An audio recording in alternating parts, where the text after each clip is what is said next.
there was one thing I wanted to mention to you. Wordsmith Wednesday. I do want to do one thing real quick for Wordsmith Wednesday. So let me give you that and rock it with that. I think we'll do that for some fun. It's only going to be a brief one because this is just sort of crossing my threshold. But I do want to tell you about this writer. He's a really interesting writer. So let's go into that to close things off. Kind of an unannounced thing. Here's our Outer Limits control opening for former Star Trek writing fellow. Yeah.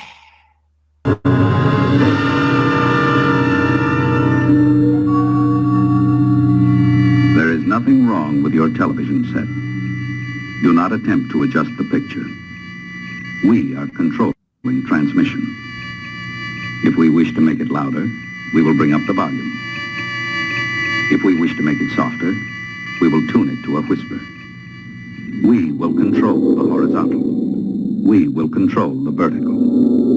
We can roll the image, make it flutter.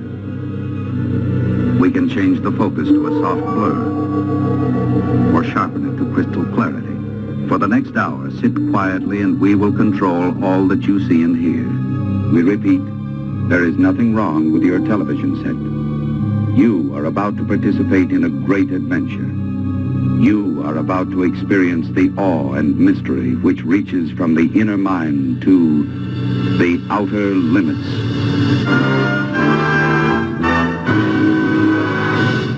Right. Excellent stuff. The Outer Limits. Well, my friends, even though that guy was the voice of the guy who harassed Johnny Quest and Haji and all the guys, we've got some interesting stuff. I want to show you a book that I picked up used a while back. It's one of these private eye gumshoe suspense stories. Look at that old-timey cover.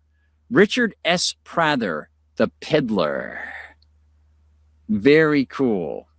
Now, if you look at the cover, you'll see that it mentions a little bit close there. It says, creator of the fabulous private eye, Shel Scott. I said, this looks interesting. And of course, it's a gold medal book. I love those old gold medal books. It's slightly smaller than regular pocket books, that sort of thing.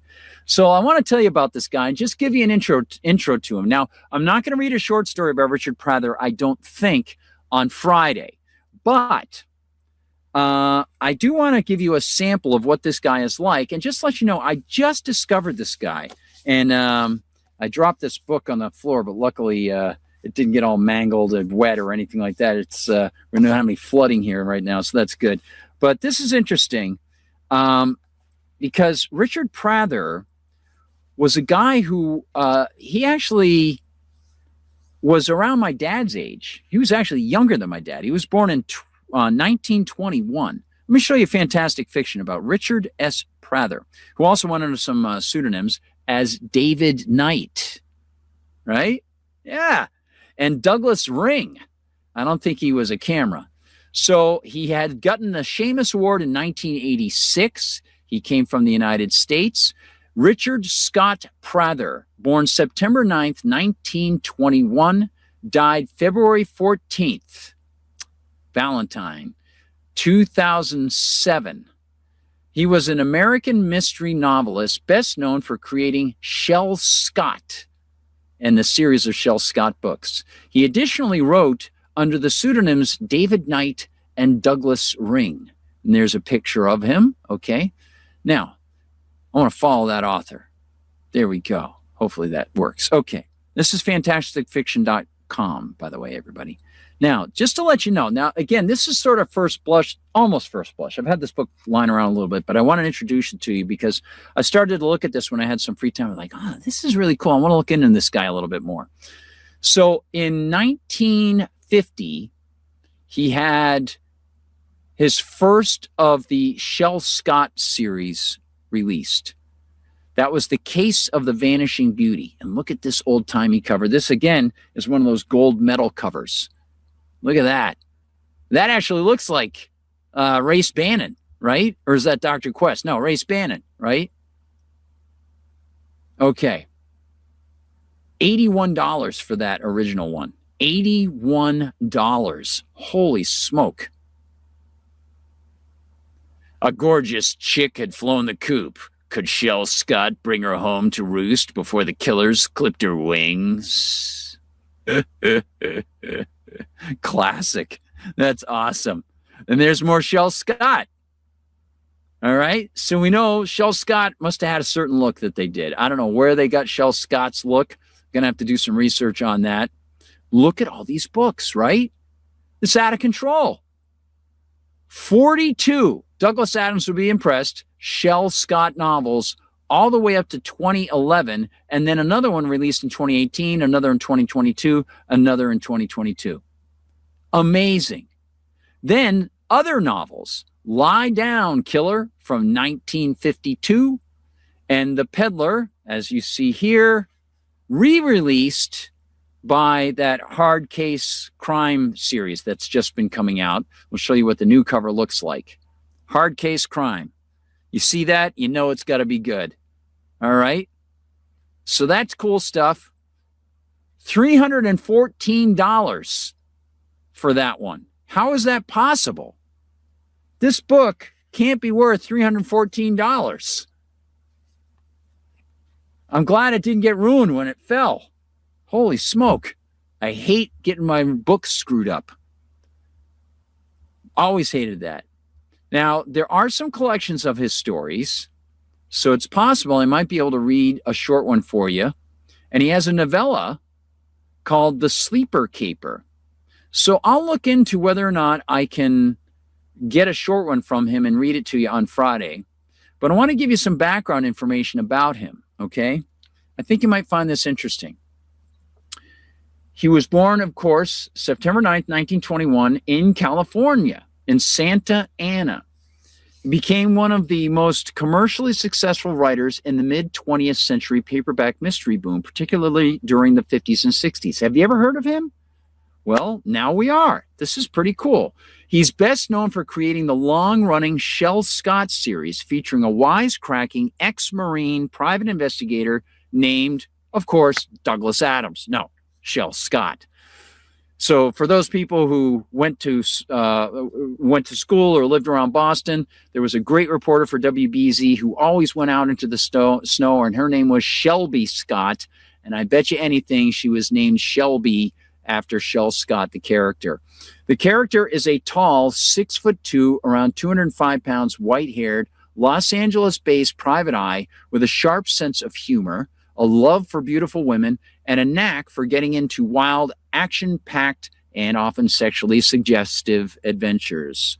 They're famous for their fast-paced plots, snappy dialogue, over-the-top violence mixed with loopy comedy, and a lighthearted, sometimes risque tone that made them stand out in the hard-boiled private eye genre. Very cool. Now, he was heavily influenced by, of all people, and we read a story by this man before, Raymond Chandler. He also wrote some non-series books and used pseudonyms like David Knight and Douglas Ring for a few works. His style drew early influence from writers like Raymond Chandler, but quickly developed its own distinctive, humorous, and irreverent flavor. Prather served in the U.S. Merchant Marine during World War II. He lived much of his later life in Arizona and passed away February 14th, 2007, at the age of 85 in Sedona, Arizona, due to complications from a respiratory pulmonary disease. His wife, Tina, had predeceased him in 2004. Many of his books have been reissued in recent years, including by publishers like Wolfpack and Brash Books, and the Shel Scott stories remain popular among fans of vintage PI fiction for their entertainment value and retro charm. Very cool. Now, just to let you know, the earliest of his novels are in public domain now. The question is whether they've been digitized and scanned to be put out there at places like Project Gutenberg. I haven't looked that up yet. But the early 50s ones, those are in now. Those will be okay because we're past 75 years after that. So that's pretty cool. I also want to mention, I want to get the dust off of this, want to mention a little bit of what this man's style was like because it's really, really fun. So I'll see if I can find a short story by him on Friday. I'll read it. But right now, let me give you the intro to The Peddler. And look, inside we have the name of the person who owned this before, written with a beautiful script. A man named John S. Rundberg, Rundberg. And he's got a newspaper clipping here from the Seattle Times, and it says, Richard Prather, 85, hugely popular mystery writer of the 1950s and 60s, whose novels were known for their swift violence, loopy humor, and astonishing number of characters with no clothes on, died February 14th of respiratory disease in Sedona, Arizona. So he literally cut it out of the newspaper and put it inside this book upon the man's death from his obituary. That's how much he liked him. This book, by the way, was selling for 50 cents at a certain point. And I don't know what the original cost was. Let me give you a sample here, okay? So this is The Peddler.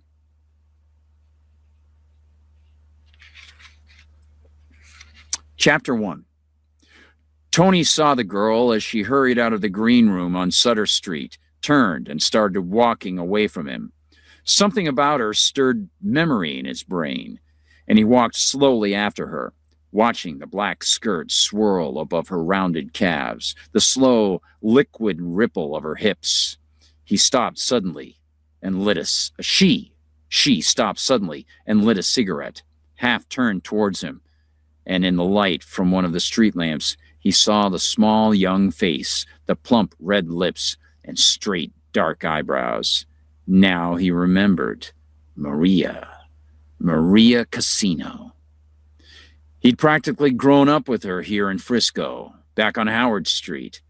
He grinned, remembering that first time when he was 13 and she was 14. He and Joe and Whitey Kovacs had taken Maria and into Kovacs' house when his folks were gone.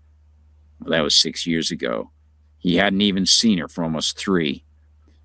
He looked her up and down from his dark, too narrow eyes.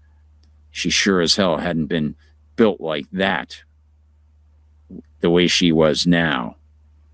He started walking towards her. She was still standing about 10 feet beyond the entrance of the green room, puffing on her cigarette. Tony was looking at her as he passed the entrance, so he didn't see the big guy weave out of the door until the guy staggered into him. Tony jerked his head around and looked at the drunk, irritated, then turned and started to walk on. The guy grabbed Tony's arm. "Hey!" he slurred. "Watch where you're going." Maria turned and started to walk on down toward Powell. Tony glanced at the drunk. He was about 6 feet tall, heavy, with a flushed red face. His breath stank of beer and whiskey. "Let go my arm," Tony said quietly. "You're drunk. Beat it." The guy didn't let go, and he said nastily, "Damn punk, watch where you're going. Going around knocking people down, bastard son of a... Hey, watch!" Tony, at 19, was 5 feet 10 inches tall, with much of his weight in strong, well-muscled arms and legs and heavy shoulders. He slammed his open right hand against the drunk's chest, bunched coat and white shirt and stringy tie, and brought them into his fist and easily yanked the bigger man away from him. He didn't say anything, and then brought him close. The two narrow eyes of the man narrowed even more, and his lips pressed together in a thin, hard line. Anger jumped into Tony's stomach. He felt like putting a slug into the bastard, rubbing his red face into the sidewalk until it was really, really red. His thoughts showed in his face, he thought, and his lips and eyes, and the thick bulge of mustache along his heavy jaw probably showed it. After a moment, he spoke softly, savagely, to the other man. The drunk's mouth sagged open as he heard. And then the man said, "Look, forget it, fella. Let's forget it. Oh, look, let go." Tony slowly uncurled his fingers, dropped his arm to his side, and the drunk stepped away, moved around him, keeping his eyes on Tony's face. And then he hurried away down the sidewalk. Tony sounds like a pretty intimidating dude. So, this is going to be fun to read. I'm looking forward to this. The Peddler. Very, very cool. This is not a Shel Scott novel. This is a separate novel by Richard S. Prather, who also wrote as David Knight. So look them up. Check them out if you get the opportunity. Go over to Fantastic Fiction. I think you'll enjoy Fantastic Fiction over there. It's a great website. And it's just, it's such an interesting place. I'm waiting for my computer to respond. It's such an interesting place because you find these connections. And then at the bottoms of the websites for each of these guys, they have suggestions for similar authors, or sometimes if the authors are alive, they'll give you suggestions on authors they like, that sort of thing. So there you go. Those are some of the books containing stories by Richard Prather. So I'll look them up, see if I can find some of these. Here's a collection, Noir Masters Triple Threat Treasury. This has some of his stuff in it. So we'll see. We'll see if we can find some good stuff for him.